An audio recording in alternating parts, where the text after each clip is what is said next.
Good morning, good morning, yeah. Wake up powerful to live powerfully.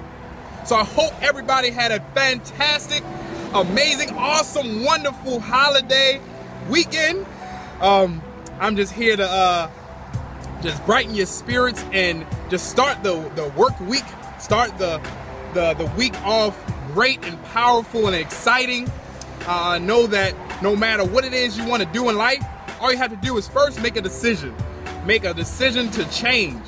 You know, if you no longer want to be a failure, if you no longer want to have that weight on you, if you no longer, want to be discouraged or a disappointment in any area of your life, it first starts with a decision and then acting on that decision. You can change your life at any moment in your life just by making a decision and then acting on it. See, God gave us free will.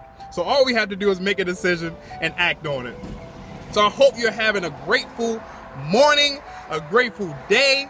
I just want to send you blessings and encouragement and positivity and just overtake all of the negative things in the world that kind of cause us to get discouraged and thrown off our path and track.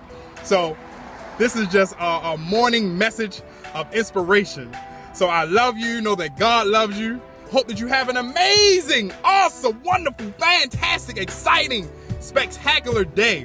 Be blessed, be encouraged, and live powerfully.